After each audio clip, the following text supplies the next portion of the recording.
Meus irmãos, muita paz. Esta semana, numa tarde, tive uma folga no meu consultório e resolvi ir a um mercado comprar um alimento para um amigo meu. Cheguei lá, não encontrei e comprei uma outra coisa. Mas enquanto eu estava decidindo o que outra coisa eu ia comprar, uma pessoa se aproximou de mim e imediatamente eu vi que viveria uma experiência diferente com a aproximação dela. E de fato, eu não a conhecia, ela me abraçou e disse assim: Adenauer, você não me conhece? Declinou o nome dela e disse: eu pedi a Deus insistentemente por este encontro. Isso no meio do mercado. Insistentemente por esse encontro. E eu preciso lhe dizer uma coisa muito importante. E por um momento, por segundos, na minha mente surgiu a ideia de que se tratava de algo importante para mim. Que talvez ela trouxesse um recado que eu precisava ouvir. E ela, antes de dizer o que é que era importante, ela fez um histórico da vida dela. Eu só tinha meia hora de disponibilidade. Mas achei interessante e ela falou um pouco sobre a vida dela, sobre o marido dela, sobre os filhos dela. Disse que eu conhecia a nora dela, mas eu não lembro. Eu sei que ela ficou falando durante muito tempo ali junto do balcão do mercado, ali na Pituba.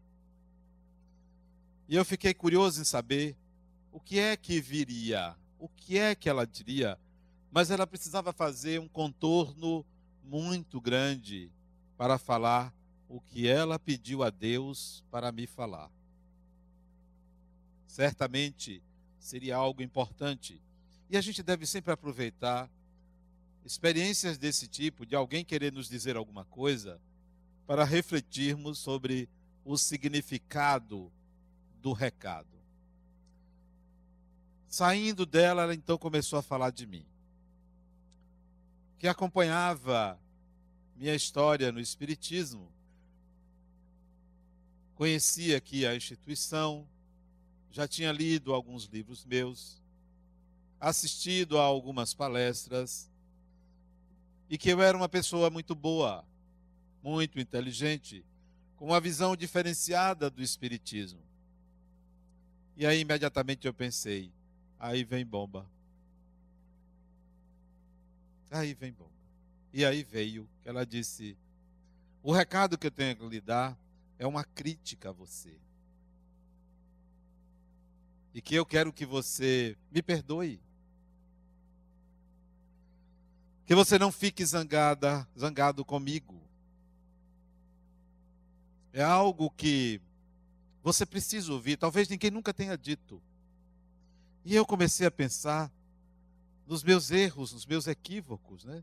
Será que ela descobriu? Será que eu fui desmascarado assim por ela?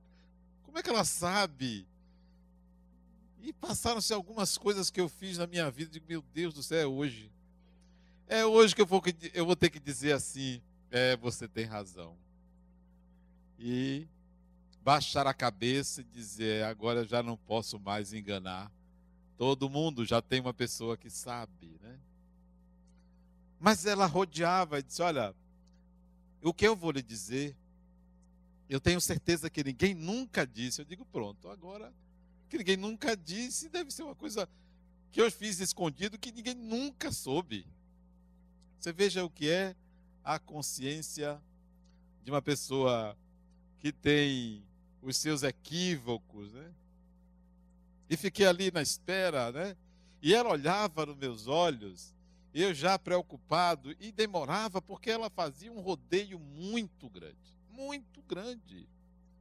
Falou do meu tempo, que eu ia à Federação Espírita, que eu ia à Casa de Oração Bezerra de Menezes, que eu ia ao Estudo Kardecista. Falou. E toda hora frisava, alguém tinha que lhe dizer isto. E eu, meu Deus do céu, tem uma hora que eu digo, olha, eu já não quero mais ouvir o que essa criatura tem a dizer, porque é algo tão pesado. Mas eu digo, não, eu preciso ouvir. Ela precisa dizer. Tem pessoas que precisam desabafar. Aí eu disse, sabe uma coisa? Eu vou mudar de assunto. Eu não tinha falado nada até essa altura. Eu disse que eu vou ver se eu tiro ela dessa necessidade de me dizer alguma coisa. Se eu já sei o que é, para que ela vai me dizer? Eu disse, como vai fulana de tal? Do centro que ela dirige, que ela faz parte, que ela me disse, né? Eu disse, uma pessoa muito boa, mas o que eu quero falar é de você, né? Eu disse, meu Deus do céu, é hoje. É hoje, né? E eu estava com o objeto que eu tinha escolhido para comprar, eram 2 salames, né?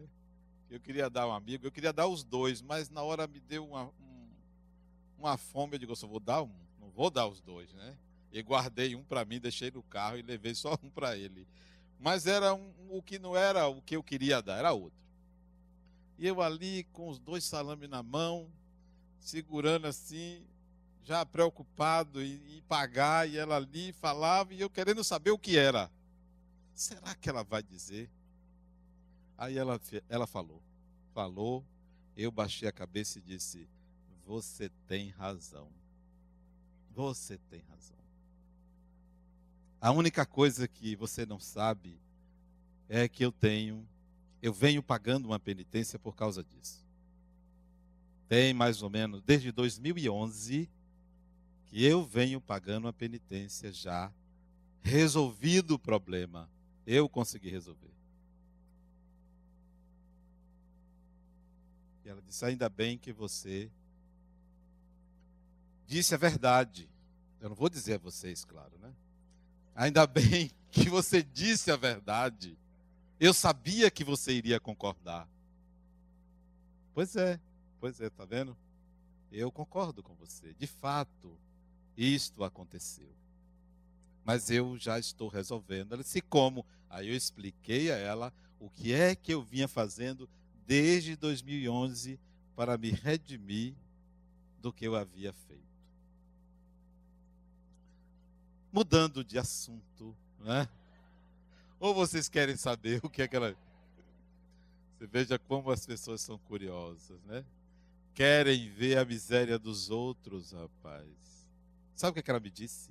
Ela disse, Adenauer, a crítica que eu tenho a você é que você fala pouco de Jesus.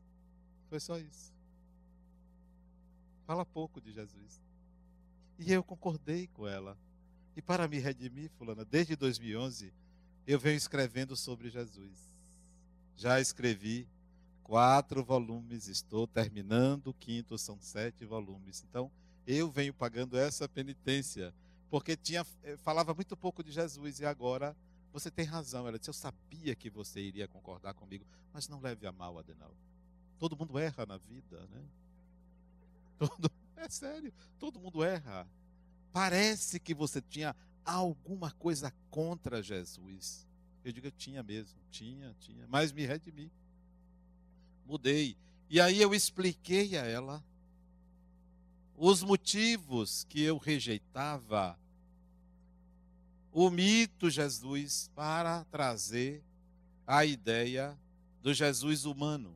E foi uma conversa agradável, tão agradável, que eu perdi a hora e cheguei atrasado para atender, mas era ali perto do meu consultório. Cheguei um pouquinho atrasado para atender o paciente seguinte, porque eu precisei de tempo para explicar a ela o significado de não me ater a um Jesus mítico.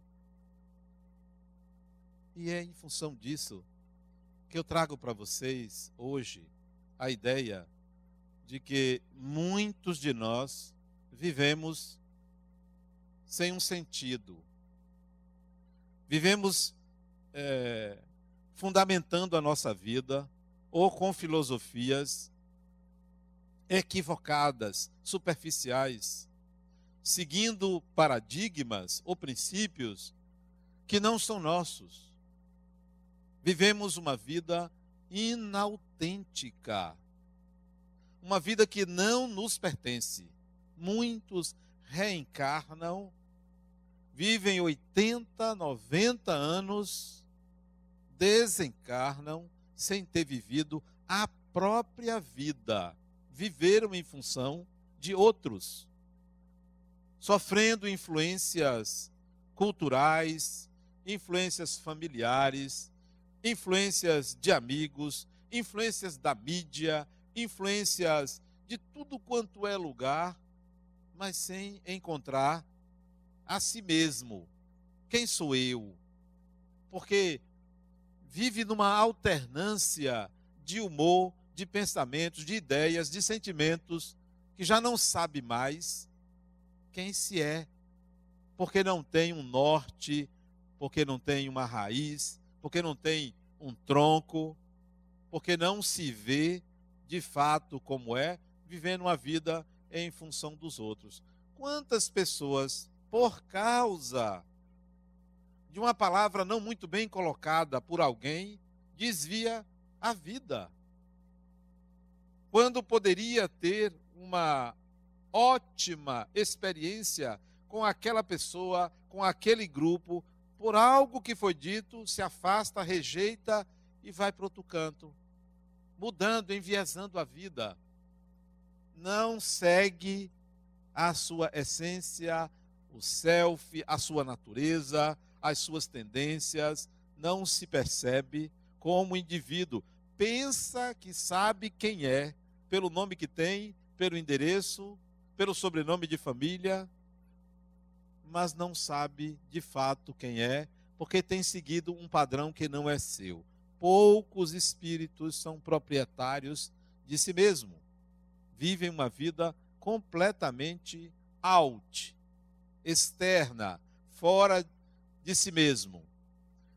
Principalmente aqueles que tomam decisões impulsivamente, principalmente aqueles que vivem com medo de viver. Esses não vivem. Viver uma encarnação com medo de tudo, com medo de morrer, com medo de Deus, com medo de ser punido, com medo de perder o emprego, com medo de não ter dinheiro, com medo de faltar isso, de faltar aquilo. Quem vive com medo não vive uma vida autêntica.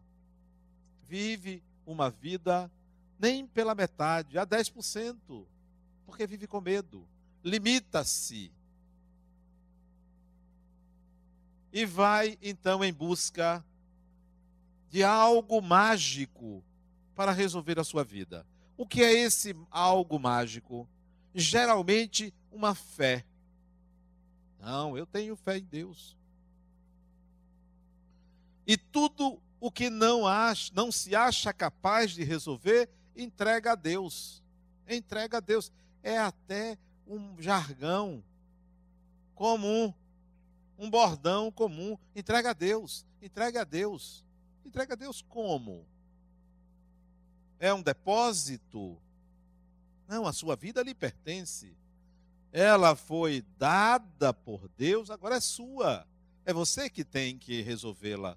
Então, vive em cima de uma fé para os tempos ruins. Para os tempos ruins. Não vive uma fé para os bons tempos. Não, só para os tempos ruins. Fica pedindo a Deus que salve, que ajude, que proteja, que realize, que venha algo que transforme. Não vive uma construção de uma personalidade ótima, saudável. Vive sempre em cima de alguma coisa que lhe garanta o destino, que lhe garanta sobrevivência ou algo melhor. Ainda não descobriu que é proprietário de si mesmo. Vive um mito de que tudo tem que dar certo. Não entende que não tem que dar certo, nem tem que dar errado. Todas as experiências, e não devem ser classificadas em certas ou erradas, todas as experiências de que o espírito vive servem para o seu processo de desenvolvimento, de crescimento. mesmo aquelas que são aversivas. É possível uma pessoa viver uma experiência ruim e gostar, não por masoquismo, mas por entender que aquilo estará lhe fazendo bem. Outro dia eu estava conversando com uma pessoa exatamente sobre isso. Ele me dizendo, não, como é que a pessoa vai gostar de uma experiência ruim? Isso é possível. Se você descobrir no meio da experiência que aquilo lhe fará bem, o sofrimento é menor, a dor é menor, você aprende muito mais e passa mais rápido. Mas se você continua pedindo a Deus para lhe livrar, você transforma o que é uma experiência pequena numa tragédia, porque você está pedindo que livre daquilo. Você não vai buscar meios para resolvê-la, superá-la, ser resiliente. Então, não constrói uma personalidade saudável.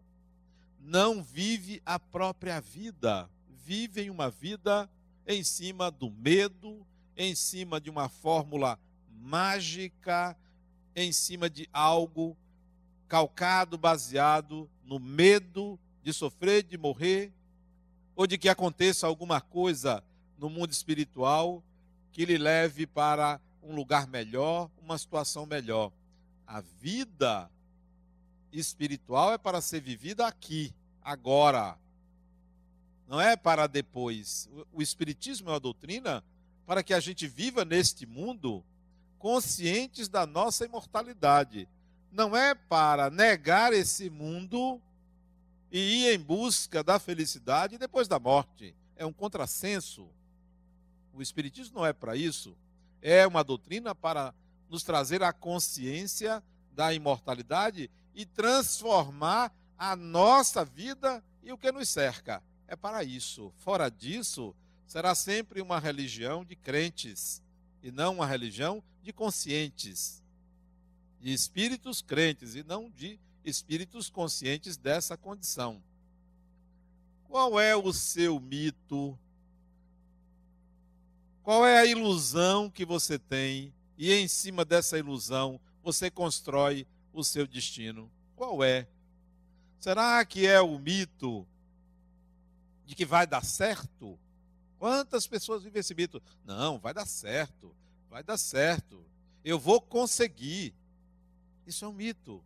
Ora, você pode não conseguir, pode não dar certo, e no entanto, tanto isto como aquilo podem lhe ser muito úteis, podem ser o melhor, mas não, você vive aquele mito, acreditando num poder divino que transforma tudo, antes de acreditar que o poder divino é você. É você. O grande milagre é a sua existência. Mas está sempre esperando algo, buscando algo. Outro dia, a outra chegou para mim e disse, Adenauer, você não sabe o que me aconteceu. Eu digo, o que foi, criatura? Eu sonhei com meu avô mandando um recado para eu me cuidar.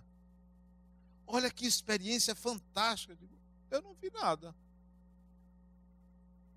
Mas Adenauer, meu avô, já morreu. E me mandou esse recado.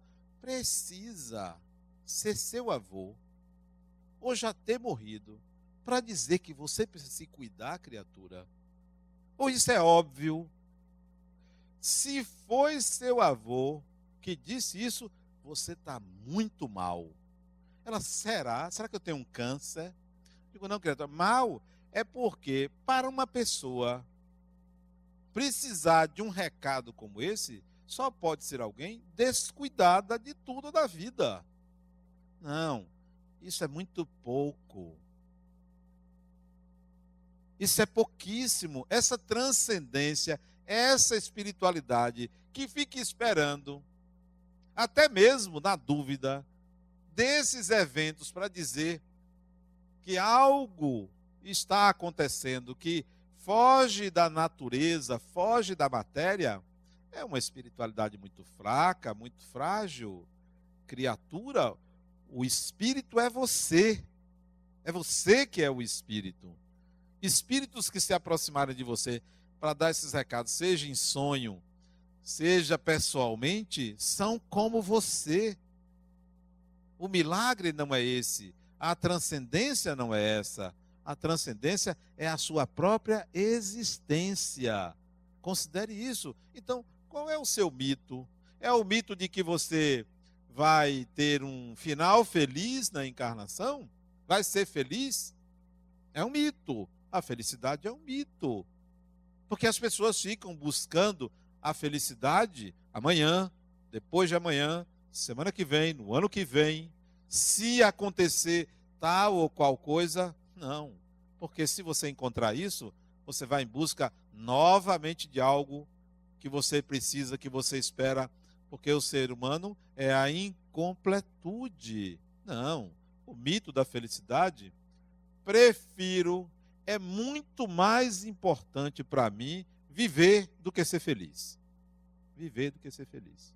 E viver para mim significa ter a experiência relacional com pessoas, estar me relacionando, seja com encarnados, seja quando eu desencarnar, com desencarnados.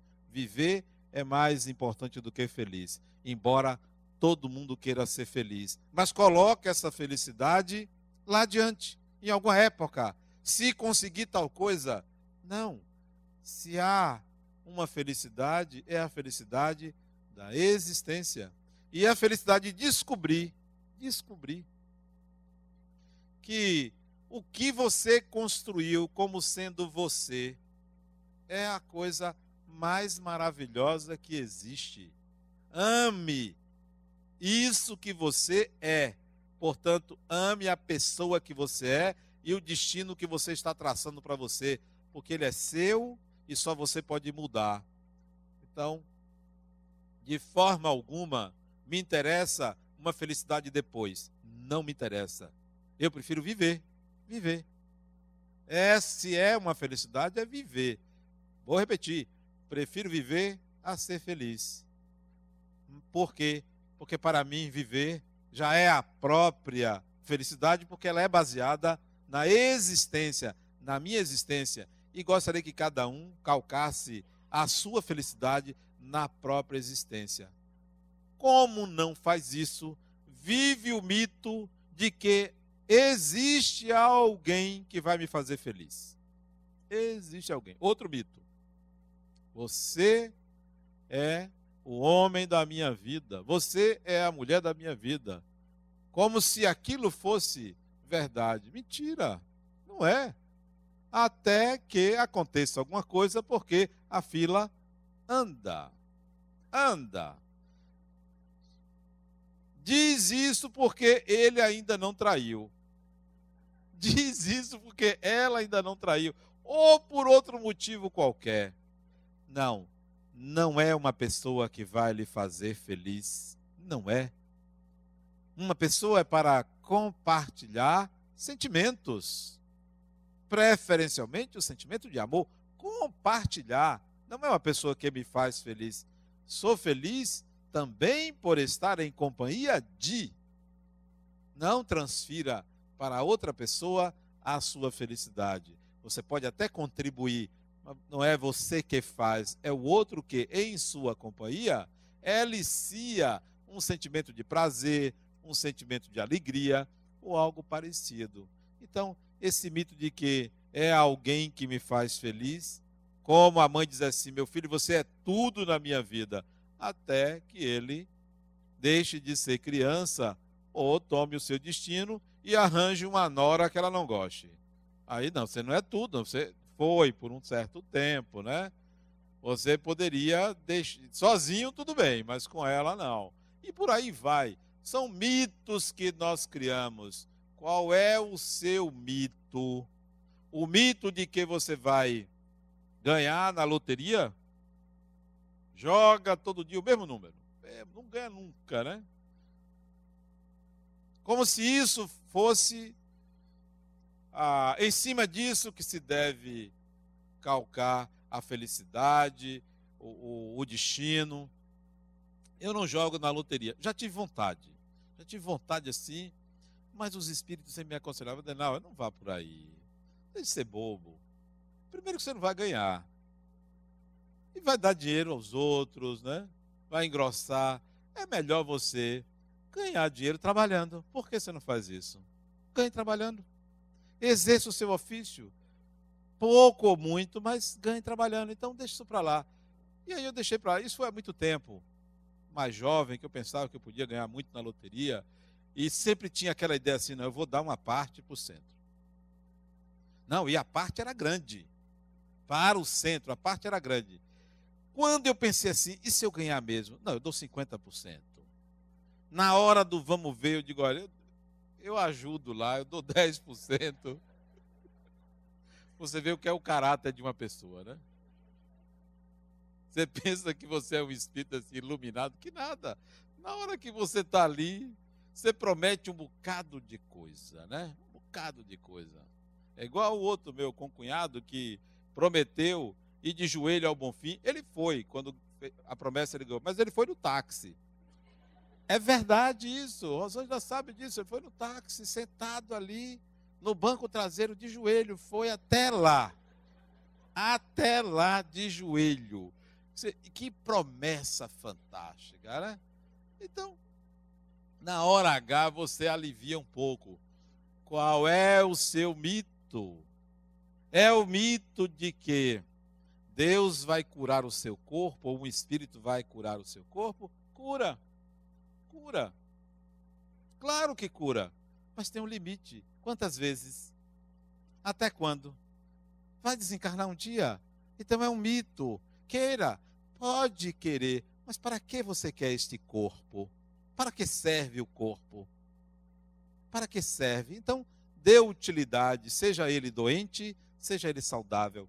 Queira curar-se, queira ter saúde orgânica, física, pode querer. Mas o mais importante não é ter essa saúde, é o que você faz com o corpo, nas condições que ele tiver. Se me der saúde, eu vou ter. Mas se não me der, enquanto isto, eu vou usar o meu corpo da melhor forma para evoluir. Então, o mito da saúde perfeita, o mito do corpo perfeito, né? Tudo isso é a periferia da personalidade. O corpo é a periferia da personalidade. Né? Que você olha assim, pensa que você está vendo a pessoa. Como? Ninguém está lhe vendo. Vê a periferia, vê a aparência, vê o contorno, vê aquilo que é possível ser mostrado pela matéria, mas não vê o que está, o que é a alma. Então, saia do mito do corpo perfeito. Pode cuidar do cabelo, pode cuidar do rosto, pode cuidar da barriga, pode cuidar do que for.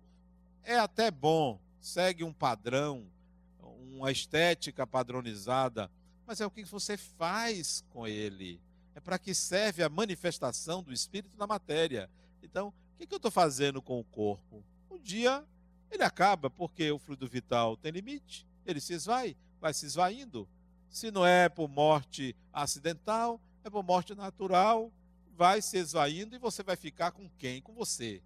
Então, o mito do corpo perfeito deve dar lugar à consciência de que o corpo tem um uso. E eu preciso saber o que eu faço com ele. O mito do poder. O mito do poder. O ser humano naturalmente quer poder. Naturalmente. Pelo menos dentro de casa ele quer ter poder. Em algum momento ele quer sair do zero. Ele pensa que ele é humilhado, então ele quer mostrar poder. Ele quer mostrar que ele tem prestígio. Ele quer mostrar que ele manda em alguma coisa. E isso daí é um mito. O mito daquela pessoa que não encontrou a sua identidade. Então quer se afirmar perante o outro. Quer sempre ser melhor do que o outro. Eu me lembro de uma vez que eu fui à Europa. Acho que foi a Portugal, foi a Espanha. Não, foi a Portugal, foi a França. França, foi. E aí eu fiquei empolgado, né? Conheci a França, tem muitos anos. E aí eu contei a um amigo meu. Fulano, eu fui à França, gostei. Ele disse, não, Adriano, não me conte não. Vamos lá em casa, que eu faço a macarronada e você conta a sua viagem.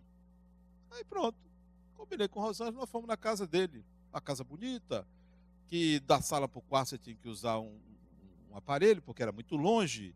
A sala era imensa, metade desse auditório era a sala. Nós fomos lá. E aí ele disse, olha, antes de você contar a viagem, eu preparei um filme para a gente assistir. Isso já umas 9 da noite. Preparou o filme, nós assistimos o filme, terminou umas 11, botou a macarronada, 3 tipos de molho. Eu estava com fome, eu queria logo avançar, mas tinha... É um negócio impressionante. A pessoa bota a comida, mas tem que ficar esperando. Por que ficar esperando se está ali? Pode comer, qualquer pessoa pode comer. Aí, e não podia comer. E se eu vou levantar, Rosângela me dá logo um beliscão, mas é isso mesmo. A gente está aqui para passar por isso, né? Antes eu vi que eu não podia levantar para pegar o negócio, né? O macarrão. Eu disse, fulano, então a minha viagem, ele disse, não, ou bem, falou para a mulher dele, quando é que nós fomos à Europa? Aí ela foi contar, contou, ele também contou. Quando eu lá para 2 horas da manhã, né? Sério, eu não tinha falado da minha viagem. Não tinha. Comi o macarrão, fomos embora e eu não consegui falar da minha viagem. É a pessoa que não quer ficar por baixo. Se você tem um prazer, ele tem que ter um prazer maior. E até se você tem uma doença, ele arranja um doente pior. Ele arranja um doente, eu tenho uma tia que foi pior. Sempre você tem que ficar por baixo. É o mito do poder. É a pessoa que não pode sair do zero. Ora, qual é o problema? Ah, que bom, que foi bom para você. Não, esse mito você tem que ter cuidado, porque você fica antipático. Eu hoje fui na televisão, né? O sujeito me chamou, fui lá, apresentar na televisão. E eu estava conversando com o apresentador antes de começar. E eu disse assim para ele, fulano, aqui deve ter muito pavão, né? Eu estava me referindo a ele. Mas não podia falar que era ele, né? A gente diz as coisas, mas para ver o outro pegar no ar, assim. Esse aqui em televisão tem muito pavão. Ele disse, Adenauer, está cheio aqui, né? Eu olhei assim para ele, mas eu acho que ele não entendeu, né? Não entendeu, desconversou. Nós somos assim, verdadeiros pavões, né? Nós queremos sempre mostrar um brilho maior. É o mito da pavonice. É o mito de querer estar sempre numa posição de superioridade. Porque não aceitamos a nossa inferioridade. Não aceitamos as nossas deficiências. Nós não aceitamos o que nos falta. Nós não aceitamos os nossos defeitos. Então a gente tem que mostrar aos outros alguma coisa de melhor. É o mito da pavonice, é o mito do poder. Pergunto de novo, qual é o mito em cima do qual sua vida segue? Qual é o mito? E em família, então? O mito de que é o filho mais querido ou a filha mais querida. Quantos não têm isso? Que se incomodam com os pais porque preferem um ou outro. Eu venho de uma família de 10, eu era o filho querido. Né? Eu tive essa felicidade, né? Eu era o filho querido. Vocês que não eram, que não são, saia dessa limitação de querer achar que seus pais deveriam escolher vocês. A gente só tem o que merece. Se você não mereceu, paciência. Quando você tiver filhos, você vai ver que você também vai fazer suas escolhas. Não é em cima daquela ideia que é falsa, né? É o mito de que a mãe e o pai gostam dos filhos da mesma forma. Não existe isso. Isso é um mito. Eles gostam da gente de acordo com o sentimento que tem na alma. São espíritos, nós nos reencontramos. Alguns já tiveram experiências anteriores. Então, você vai gostar mais de um ou de outro. Ainda tem aquela mãe que veste eles do mesmo vestido, da mesma roupa. da mesma roupa, para dizer, não, até nisso é tudo igual. É um mico danado, né? Todo mundo com a mesma roupa, aquela roupa de toalha de mesa, tudo igualzinho. Não, gosta diferente, tem sentimentos diferentes. Nós sempre queremos que alguém nos ame. Queremos, é o mito, né? Queremos que alguém nos ame. Gostamos de ser amados. E se deixamos de ser amados de alguém, caímos em depressão, porque a pessoa deixou de amar a gente. É porque nós não amávamos a pessoa, amávamos o amor da pessoa. É o mito do amor. Você pensa que ama a pessoa, você ama o que a pessoa pode lhe proporcionar, não de material só, mas também do lugar que ela lhe coloca. Então você quer ficar com aquela pessoa e você desenvolve até um sentimento de amor por aquela pessoa, exatamente por ela lhe proporcionar estar naquele lugar de ser amada, de ser lembrada, de receber presentes, de dar uma família, de dar filhos. Quando você já conquistou isso, vem a rotina, aí não gosta tanto. E ainda diz assim, não, é um amigo, é um grande amigo, é um companheiro fantástico, é uma companheira, porque já proporcionou o que queria. Só vai descobrir que amar não é isto. Amar é amar a pessoa, não é amar o amor da pessoa, muito adiante, não sei se nesta encarnação. É o mito de amar quem nos ama. É possível você desenvolver o amor pela pessoa. E se é amor pela pessoa, não depende do amor da pessoa por você. Há outros mitos que a gente descobre, principalmente aqueles mitos que vêm de outras encarnações como tendências. Você vem para essa encarnação e diz assim, eu quero ser médico. Então, é o mito daquele que quer uma profissão máxima, que está no topo, super concorrida, e faz uma vez, faz 2 vezes, 3 vezes, 4 vezes, não passa, desiste e fica frustrado. Então isso é um mito. Não era algo real. Ah, eu nasci para ser médico. Se tivesse nascido para ser médico, seria. Ou seria. Não teria tanta dificuldade. É porque quer algo que está além da sua capacidade de realização. Se bem que não é muita vantagem ser médico, não. Eu prefiro ser psicólogo, acho que é um topo a mais, né? É algo mais avançado, né? Mas é um mito você querer aquela profissão só porque dá muito dinheiro. Ou só porque dá muito prestígio. É um mito. Por que você não escolhe fazer o que você gosta? E se você faz o que você gosta, você pelo menos vai poder dizer assim, eu gosto de viver porque faço o que gosto. Mesmo que não dê dinheiro. Mas geralmente quem faz o que gosta ganha bem. Geralmente. Ou quem faz o que gosta não se incomoda de ganhar o que ganha. Mas a gente quer fazer algo porque tem o mito, porque tem a tendência, porque aprendeu em algum lugar que deve ser aquilo, porque dá prestígio. Novamente nos enchemos de mitos. Bom, como é que você sabe se você está vivendo uma vida inautêntica?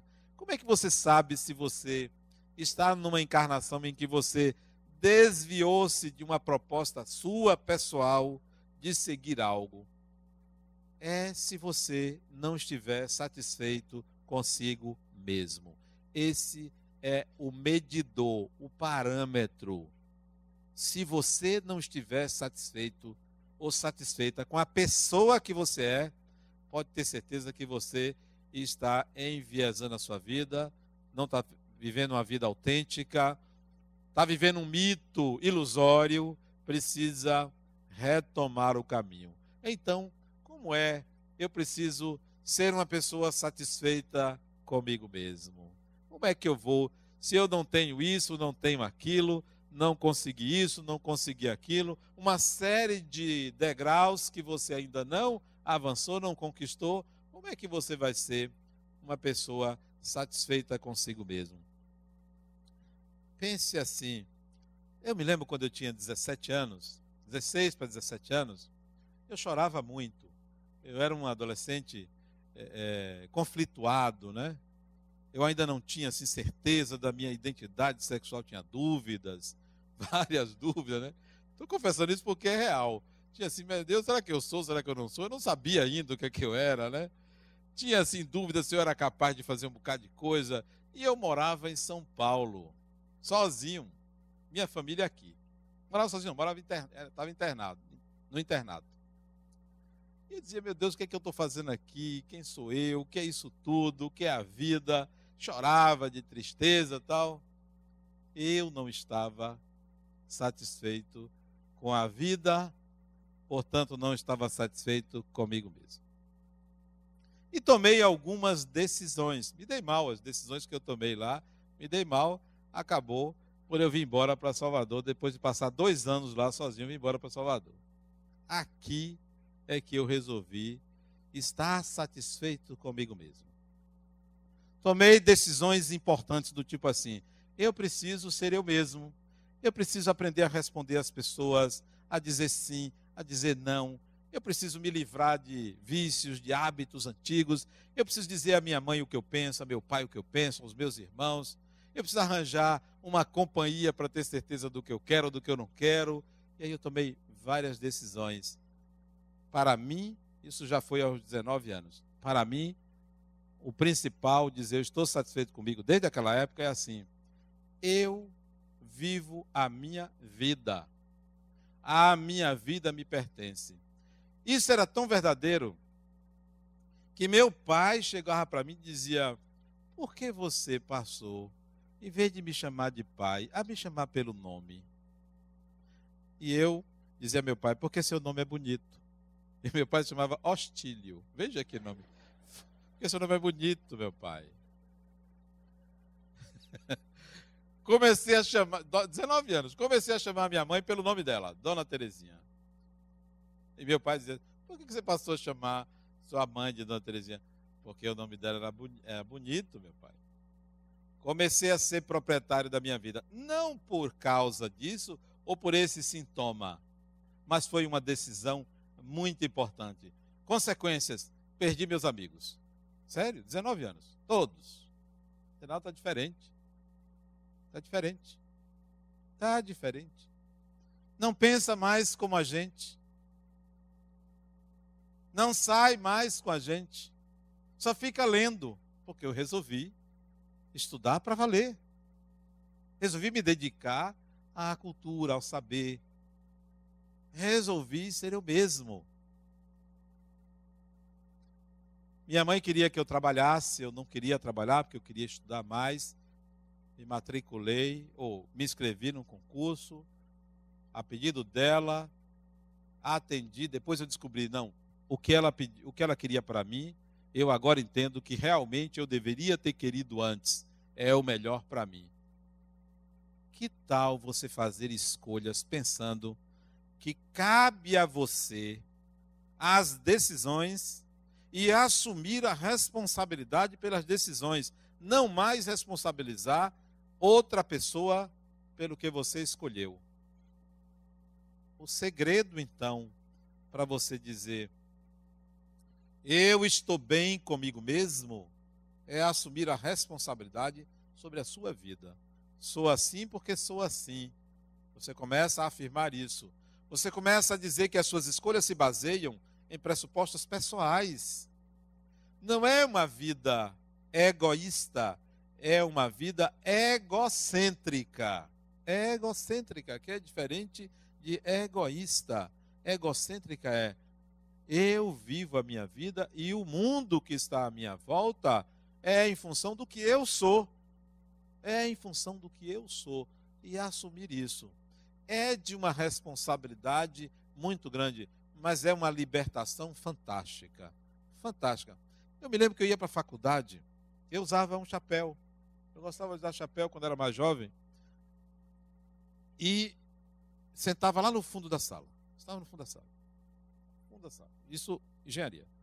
Não anotava nada. Nada, não anotava nada. Sentava lá no fundo, meu chapéu, ficava olhando para o professor. Era um ET, completamente ET. Ficava lá, ouvia. Não conversava com ninguém, não falava com ninguém, porque era muito estranho, né? Quase esquizofrênico. mas vivia a minha vida do meu jeito, da minha forma, e não me arrependo disso. Não me arrependo. Todo mundo dizia, aquele sujeito é esquisito. E era mesmo, era muito esquisito. Mas não era de mau humor, nem fazia nada marginal, apenas a minha mente se inundava do que eu era, do que eu sou. Que tal você começar a ser você, assumindo as consequências das pessoas disserem ou dizerem o que quiserem a seu respeito. E não mais culpar a ninguém, não mais responsabilizar ninguém. Aí o seu mito será o mito da formação da sua identidade. Será o mito que você pode dizer, eu me construí.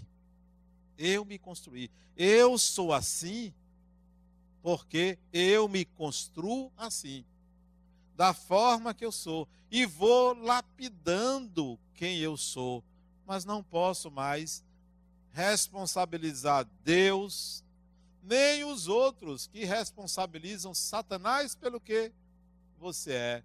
Não, nem é ele é até bonzinho, pior sou eu. Pior sou eu. Você não sabe quem eu sou? Eu sou assim. Eu me construí assim. Os meus defeitos são meus, pertencem a mim. São modos de ser que eu vou tentar aos poucos modificar. Então, é a melhor coisa que vai acontecer com você quando você disser assim, eu estou bem comigo mesmo. Eu estou em paz comigo mesmo. Se alguma coisa me preocupa, não é mais comigo. Já me preocupa ou já me preocupam pessoas, experiências que não são minhas, mas me preocupa de uma forma ativa. Na medida do possível, eu vou tentar resolvê-las. Mas os meus problemas não me preocupam, porque eu vou resolvê-los gradativamente. Ou nessa encarnação, nas próximas encarnações, porque são meus. Não há tragédia dentro, não há nenhum medo dentro. Por quê? Porque você está em paz consigo mesmo. Saia desses mitos que você criou, que você construiu e assuma quem você é.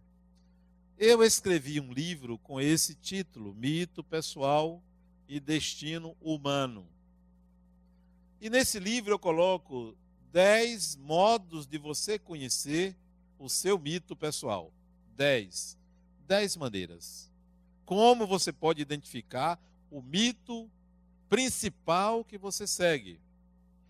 E num desses 10, eu coloco o seguinte, que a vida nos oferece vários sinais, vários símbolos, no formato de experiências que devem ser significativas e a gente não dá atenção a essas experiências.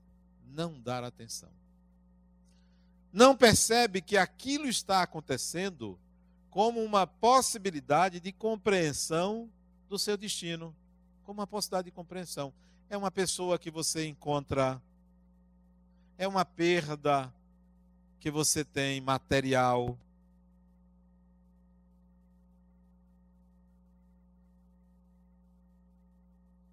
Contratempo que você tem. É uma doença que você, porventura, seja acometido. É alguém que entra na sua vida para lhe trazer determinada alegria ou prazer. Tudo que lhe incomoda, lhe impressiona, são sinais que precisam ser melhor interpretados. Você ficar a encarnação inteira chorando, com medo, deprimida ou deprimido, lamentando a vida, remoendo o passado, é porque você não está com você. Se esquece de que o passado é apenas uma ideia em nossa mente e que a gente deve viver exatamente o presente e a partir de agora. O outro disse para mim, Adenal, eu não consegui dormir essa noite. Por quê, fulano? Fiquei pensando.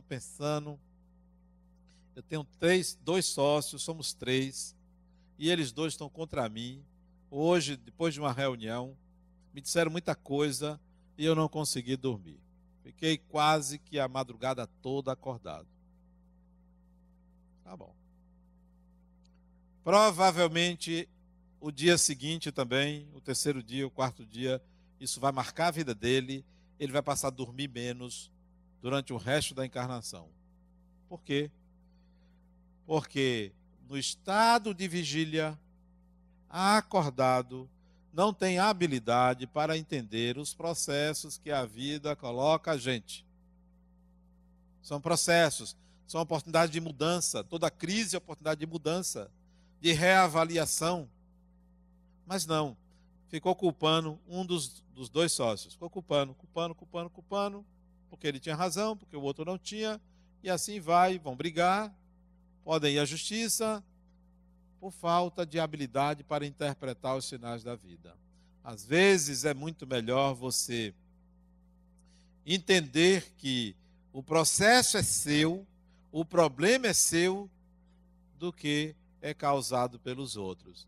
Eu já disse aqui, repito, eu tenho escrito aqui na minha mão, isto não é comigo. Quando alguém vem me trazer um problema, isso não é comigo.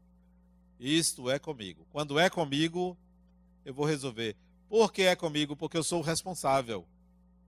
Porque eu participei do fluxo do processo e desencadeei algumas mudanças. Então, isto é comigo.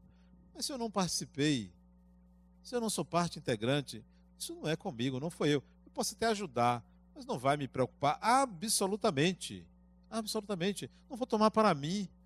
Não vou me sentir responsável porque eu não sou dono do mundo. Então, isso não é comigo, pertence ao outro. E eu vou tentar ajudar o outro. Agora ele, se os dois sócios o incomodam, isso é com ele. Ele é parte do processo. Então tente aprender alguma coisa. Sempre tente aprender alguma coisa. A vida manda sinais para você. Não é um, não. É quase todo dia. Quase todo dia. Até se você ficar deitado na cama, a vida vai mandar sinal. Você quer ver? Você fica deprimido. Ela fica deprimida. Geralmente é a mulher. Não, eu hoje fui cortar o cabelo, pedi ela para cortar bem curtinho, né? Para economizar, bem suruca, para demorar. Aí, olha o que eu disse para ela. Quem corta seu cabelo? Eu perguntei para ela, né? O cabelo dela era uma juba enorme, né? Quem corta seu cabelo? Ela disse, é um amigo meu. Eu disse, ele trabalha aqui? Não. Eu disse, ok, então você não confia em ninguém aqui para cortar o seu cabelo? Disse, não, é porque é meu amigo e eu gosto do jeito que ele corta, tal. Ele disse, interessante, o meu barbeiro era homem e ele se aposentou e agora eu estou procurando uma pessoa que tenha afinidade comigo para cortar. Você é o terceiro que eu corto, que é diferente. Você é a terceira. Ela disse, você prefere homem? Eu disse, não, tanto faz, homem e mulher. Eu prefiro mais homem porque a conversa flui mais. Ela disse, mulher complicada. Ela que falou. Aí eu disse assim, bote complicado nisso. Tem cada uma. Aí ela disse assim, mas a vida é mais emocionante por causa da mulher. Eu disse, de fato, você tem razão. Isso quer dizer o seguinte, a todo momento, qualquer experiência pode nos trazer um aprendizado, qualquer. Ela vai, e eu comecei a conversar com ela, puxei assunto, ela estava um pouquinho, sem conseguir falar, mas eu fui apertando para ela falar comigo, conversar comigo, né? Eu perguntei várias coisas da vida dela, se ela era casada, se ela tinha filho, perguntei tudo, entrei na semana dela. Isso foi agora de tarde. Aí, quando chegou um certo horário, nós falamos sobre depressão, né? A conversa foi fluindo. Você quer ver uma pessoa deprimida? Está lá deitada na cama chorando porque fulano fez isso, sempre é homem, né? Fez isso, fez aquilo, tal. Experimente pegar o controle remoto e ligar a televisão. Vai passar uma coisa que você precisava ouvir. A vida manda um recado. Vai passar. Vai aparecer. Às vezes no formato de uma propaganda, de uma novela, de um filme, mas vai aparecer a qualquer momento, porque a vida existe em torno do humano, não é em torno do macaco, nem do cachorro. A outra dorme com o cachorro na nuca. Cada pessoa, que eu não sei o que tem na cabeça. Então ele dorme aqui, eu acordo de manhã, 4h30 da manhã, ele aqui mexendo no meu cabelo. É cada maluquice, ela está até aqui. É cada maluquice que não tem tamanho. Só tem maluco. A vida manda sinais para você. Pegue, aproveite. Não deixe passar. Não pense que as coisas acontecem à toa. Há um plano diretor flexível, porque o determinismo é flexível, flexível para o ser humano. Tente pegar o fio condutor desse plano. Tente entender que a vida pode ser decifrada. Decifrada. Se você decifra esse código da vida, aí você pode dizer, olha, eu estou bem comigo mesmo. Eu me resolvo. Aí você pode sair dos mitos ilusórios e descobrir que você tem um mito e pode modificá-lo.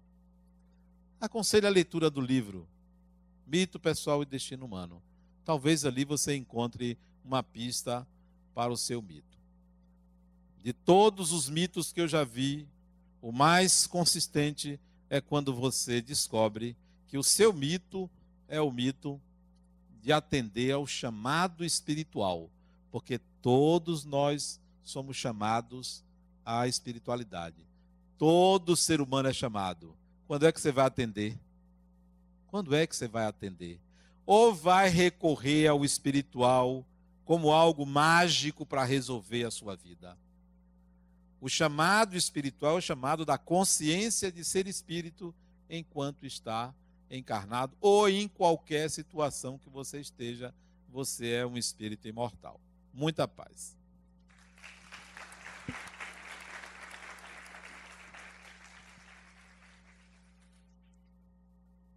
Eu fico com os avisos, eu convido a todos para o nosso Forró Harmonia, que desse domingo a 15 estará acontecendo, desse domingo a 15 não, é dia 8 de junho, aqui num domingo, a partir das 17 horas, onde nós vamos ter Antônio Brito e sua banda, muitas atividades, muita coisa para degustar, comprar e comer, na verdade, né? E como não poderíamos deixar de fazer, a minha amiga Cecília Alvarenga, que é coordenadora do Evangelho e reitora da ULI, é quem está na coordenação do forró. E ela nos passou um dever de casa, né, para cada atividade. Cada atividade tem o seu dever de casa em termos de solicitar doações. Como diz a Adenauer, a gente convida, paga para entrar os R$ 15 aqui no forró, mas também consome. E nesse de consumir, a gente pede a ajuda de vocês, né, para que de uma forma ou de outra seja mais ainda um abraço amigo, amoroso de vocês para com a Fundação. Então eu tenho que pescar, porque não deu tempo de eu imprimir o que ela me mandou, e eu tenho que pescar aqui, porque ela está solicitando a quinta, é dia de palestra, 4 pequenas coisas: tortas doces e salgadas, uma coisa ou outra, bolo de laranja ou chocolate, calabresa Josefina, 2 pacotes fechados, bolo de tapioca. Quem não tiver um fornecedor, nós temos uma amiga que faz aqui, uma pessoa que tem sempre estado conosco nos almoços e em eventos, que vai à cozinha para estar aí também cozinhando para a gente, e pão metro. Então, se alguém de vocês se disponibilizar, quiser abraçar também mais ainda a Fundação, fazendo essa doação, procura por Elane ali na porta, ou até por mim ou por Célia, que a gente anota, e na próxima semana eu estarei aqui com essa relação completa. 8 de junho, Forró Harmonia, ao som de Antônio Brito e banda, com várias comidas típicas aqui para degustar, e mais ainda a companhia uns dos outros, formando a sua quadrilha, cantando, brincando e integrando-se com os outros, tá bom? Uma boa noite a todos. Vamos ao passe coletivo e à oração final. Convidamos os médiuns passistas para ocuparem suas posições.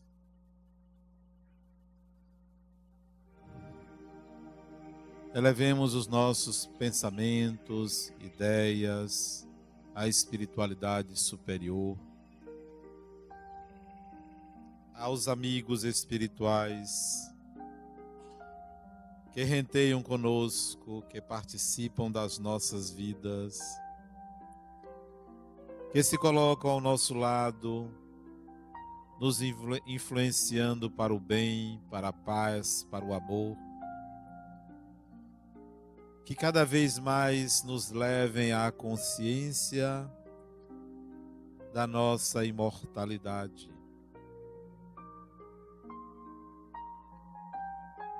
Que nós possamos encontrar nas nossas reflexões uma forma de ser feliz, de viver em paz, de viver a própria vida, de ser autêntico, de desenvolver em nós a capacidade de amar. Que, lembrando a nossa amiga que nos interpelou esta semana, que nunca nos esqueçamos que Jesus viveu a vida dele, que Jesus foi o mestre não apenas pelas lições, mas por ter tido a autenticidade de ser ele mesmo. Que nós sejamos nós mesmos como Jesus foi ele mesmo, que trouxe pela sua natureza, pelo seu equilíbrio, pela sua elevação, segurança para aqueles que o procuravam. Sê conosco, Senhor Jesus, que a tua paz esteja sempre conosco e nos leve de volta aos nossos lares.